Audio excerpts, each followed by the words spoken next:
جب بیت المقدس فتح کرنے کے لیے حضرت عمر رضی اللہ تعالیٰ عنہ جاتے ہیں تو عیسائیوں کا ایک بڑا مشہور مورخ ہے ایڈورڈ گبن.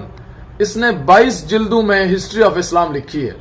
یہ لکھتا ہے کہ حضرت عمر رضی اللہ تعالیٰ عنہ کے 17 پیوند لگے ہوئے تھے، پرانا کھدر کا سوٹ پہنا ہوا تھا اور ایک ہاتھ میں اونٹ کی مہار ہے اور ایک ہاتھ میں ٹوٹا ہوا جوتا تھا.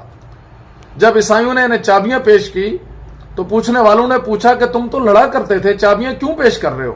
انہوں نے کہا کہ ہم نے اپنی کتابوں میں پڑھا ہے، ہمارے بزرگ ہمیں کہہ کے گئے تھے ان نشانیوں والا جب بیت المقدس فتح کرنے آئے تو بغیر لڑے چابیاں پیش کر دینا، ورنہ وہ تمہاری بیج تک ختم کر دے گا، دنیا سے عیسائیت کا نام مٹا دے گا.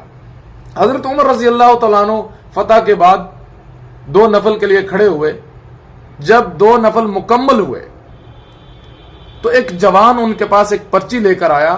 حضرت عمر رضی اللہ تعالیٰ عنہ نے وہ پرچی دیکھی اور دیکھنے کے بعد فرمانے لگے، بیٹا یہ پرچی بھی سچ ہے، اس پہ لکھا بھی سچ ہے، لیکن میں اس پرچی پہ کیے ہوئے وعدے پہ عمل نہیں کر سکتا. جب وہ گیا تو پوچھنے والوں نے پوچھا، امیر المومنین یہ کیا ماجرا ہے، یہ کون سی پرچی ہے؟ فرمایا، جب میں 17 سال کا تھا میں اپنے والد کے ساتھ یہاں اونٹ چرانے آیا کرتا تھا اور جب ٹھیک دھوپ ہوا کرتی تھی تو میں بیت المقدس کی دیواروں کے سائے میں آ کے دوپہر کو سو جایا کرتا تھا. ایک دن ایسا ہوا کہ ایک نوجوان میری پنڈلیوں سے کپڑا اٹھا کر کے مجھے جگایا، کبھی میری پنڈلی کو دیکھتا کبھی میرے چہرے کو دیکھتا، اور پھر اس نے سوال کیا، مسمک تیرا نام کیا ہے؟ میں نے کہا عمر. والد کا نام خطاب. تو وہ گھر سے جلدی سے پرچی لے کر آیا اور مجھ سے لکھوا لیا، اے عمر بن خطاب یہاں لکھو، جب تو یہاں حکومت کرے گا تو تو مجھے اس زمین کا کچھ حصہ مجھے عنایت کرے گا. حضرت عمر فرماتے ہیں میں نے جان چھڑانے کے وجہ سے میں نے لکھ دیا، ٹھیک ہے جی دے دوں گا. مجھے کیا پتا تھا مجھے کون یہ زمین دے گا، میں کب لوں گا، میں کیوں لوں گا.